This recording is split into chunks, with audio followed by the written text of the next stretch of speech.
I'm so tired. Yo, I got back home late, doing some chores. It's day 71. I think I can officially say, with full confidence, that we're back.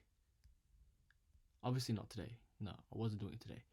But, from day 72 onwards, I'm back. I only have one exam left, and it is just one paper. It's something I can just spam. So, like, if I just grind it out for like 3-4 hours a day in a one session at a time, I'm pretty sure I will be fine. And that's just one paper as well.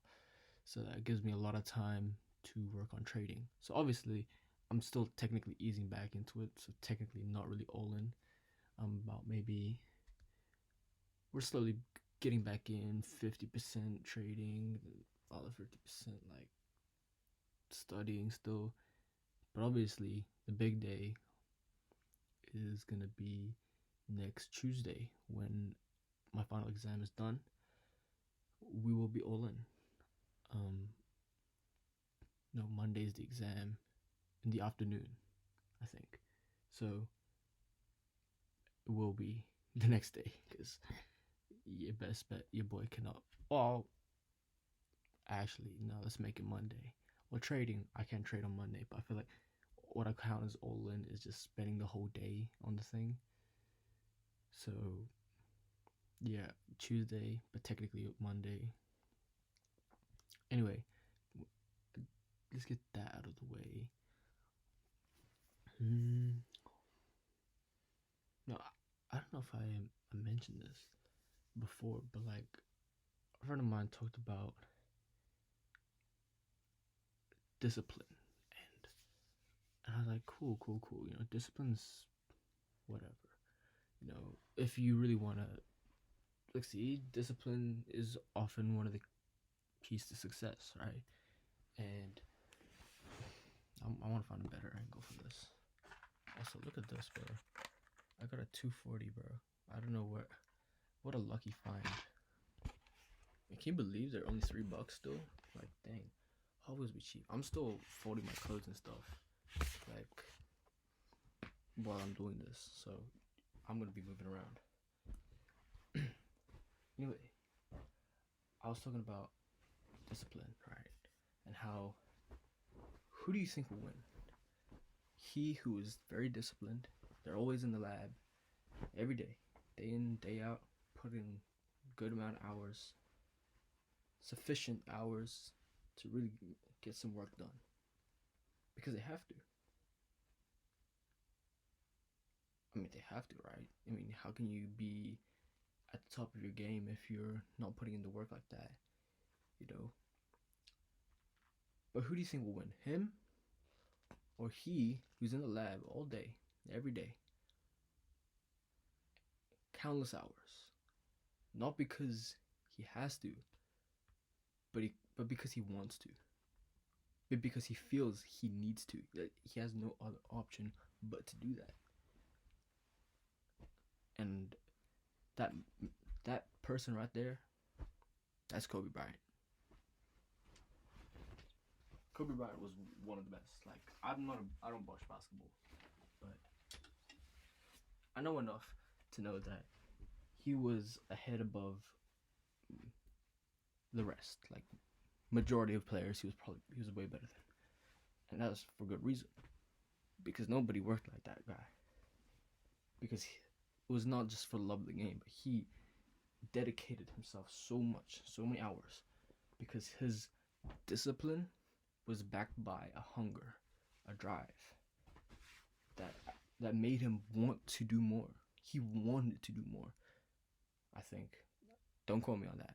I'm just making up shit now.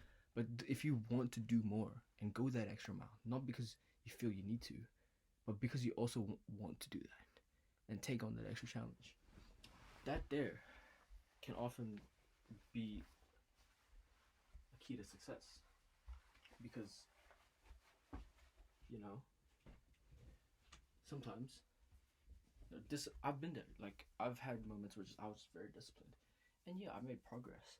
But then I look at some people like, bro, they did way better than me. They made way more progress than me. You know, in the gym, they're putting in. They've made so much more progress in such a small span of time. They've caught up to me, and I'm like, dang, how'd you do it? But then I think about it. You know, not only was there discipline, but there was a hunger and so much passion for it. I have passion. Like I love working out. I love going to gym. I love strength training. You know, there's passion behind when I do it. So I love going in there. I love getting in the gym and putting in some work and pushing my body, pushing myself. But I don't think, from the looks of it, I don't think my passion was keeping up with his passion, because he had way more passion and was probably putting in extra work than me to get to where he was. And that's not saying, and there's no excuse for it. There's no excuse for it, because I could do the same. I could allocate a lot more of my time towards gym and sacrifice a lot of other things for that. He chose to do that. I didn't. I sacrificed what I could and what I thought I could. But there was more that I could sacrifice that I was not willing to. He was willing to do that. He was willing to go that extra mile by sacrificing the shit that others don't want to. That is what made him make so much more progress than me. Well, even though, I was just say he made more progress than me. Let's just get I don't want to get into technicals, but he's better. He did better. All right. And like, that's Kobe Bryant. Well, that's Kobe Bryant mentality. That's Mamba. That's the Mamba. And like, I'm not like on some alpha male, sigma male, high testosterone shit. Like, bro, this is just in general. This applies to everyone. Just, if you want to be the best, do what the others aren't willing to do. Go the extra mile that the others aren't willing to walk. That is what makes you the best. Now, trading is unfortunately a little very different. There's no real competition in trading. It's just you versus you. But the same mentality can be applied. Obviously, you don't have anyone but yourself to measure yourself up against. So it's not like when you're in a sport, in a competition of some sort, where you can literally compare yourself as, I'm the best, or I'm beating this person. You can't do that in trading. Not necessarily. There are obviously trading competitions, you know. But generally, it is just you versus you. But you can still apply this hunger, this passion, and this drive to go the extra mile. You know, this just applies to everything in life. And that's why it's something I've lived. This is something I've been working on this year. I always felt like I'd only give one thing my 100%. And that's fine. But I've always felt like I could give other things more effort. And I could, really give my all. And honestly, I've come to discover that you can only really give one thing your 100%. Because if you put all your eggs in one basket, you literally have no eggs for anything else. And if putting all your eggs in one basket is what reaps the rewards that you want, then that's what you should do, Which kind of leads me into another point. Today, the day that had happened just now, because the day has ended, I had my exam, calculus exam. Oh my days, tragic. Differentiation, like, that was tragic, honestly. If I want to get accepted to the University of Melbourne for the course that I've chosen, I kind of need to get a merit on my differentiation paper. One paper, mind you, one specific paper has low-key determined how I'm gonna spend 6 months of my future. At least 6 months, you know. I do want to do at least a semester, but that kind of determines my future of you know, this one paper, because it's not the other paper. That one doesn't. It's not enough credits. The way the system works, you need credits associated to a paper. I need 10 merit credits for this prerequisite from calculus. I got 4 from the internal. The one paper that I'm actually really solid at only gives me 5. So that's 9. I need 1 more. So basically, that paper is just redundant. It's useless. I don't even need it. What I really need is the paper from the other paper. It's 6. So that makes us 10. And I'm pretty sure I got merit.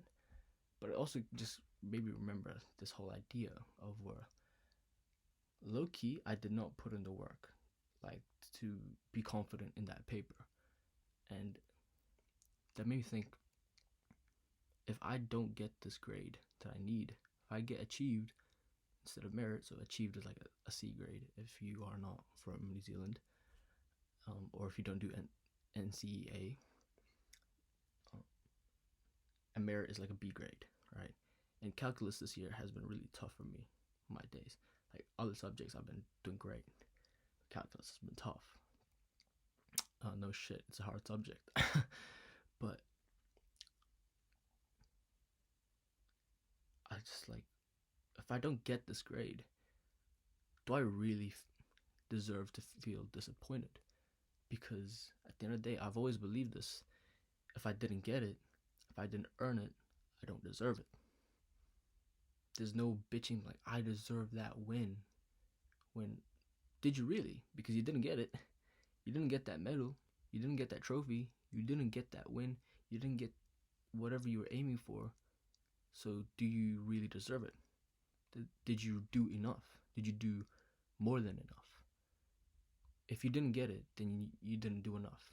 Then maybe you didn't want it enough. And that's my mentality. If I didn't get that merit grade, honestly, it's because I didn't actually want it enough. And low key, I don't, like, recently I've been really leaning into probably not finishing my uni course. I'm already doing gap year. Like, so who's to say I'm even gonna do uni? I'm gonna go back to school. And if I do, who says I'm gonna finish the course? Because, like I said, I'm all in, and there's no plan B. So and like I said, I really am only going to uni just for the experience, just because it's just, I just want to say in my life that, oh yeah, I went uni and it was fun. I didn't finish the course because I chose to do something else. And yeah, I mean, everyone's like, oh, I don't really tell anyone this, like, of my ambitions. But if they were to hear this, they'll be like, what are you saying, bro? What are you doing? You're being weird. But I'm all in, you know? And so, did I really want to go to uni when all I'm gonna do is just probably one semester? Not really. And so I didn't want it enough, and so that's probably why I didn't put in the work to really secure a good grade for this one paper. So if I don't get the grade, and therefore I don't get accepted into the course, and therefore I don't go to the University of Melbourne, can I really be disappointed? I don't think I would feel that disappointed, because at the end of the day, if I didn't get it, I didn't deserve it, because I didn't want it enough and I didn't do enough. So I have no right to be really angry or upset. I'll be a bit upset, you know, because my expectations or my goals weren't met. But at the end of the day, I should be more disappointed in myself, or I should be more detached, I guess, because I didn't get it, so I didn't deserve it. And if I really deserve it, then maybe I should try again and work harder to earn it. Then I deserve it. So, yeah. And I think that's a good mentality to go through, because it's a way to never think of yourself as the victim. I think whenever you position yourself in life as a victim of anything, you already automatically put yourself in a position of being powerless and having no control. And therefore, you just low-key you're already putting yourself on the back foot, and it's just all uphill from there, you know. But if you position yourself as, well, this is just something that happened, but does that make me a victim? No, I'm still in control. I'm still in power. I can do what I can do. You know, what happened does not actually affect me more than what it actually did. Victimizing yourself, you're allowing the impact of the event have larger implications than it actually did. But by not doing that and actually thinking, well, it is what it is, and I could do better. I'm not the victim. I failed, and that was completely in my control and still in my control. Then, um, shit, okay, it might be time to go to bed because I just forgot what I just said. Anyway, I hope you guys have an amazing, blessed night. God bless you all. And if you don't believe in God, just God bless you. Have a wonderful night.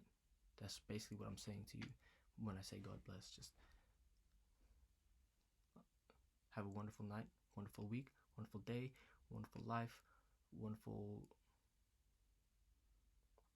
What else can be wonderful? Be at peace.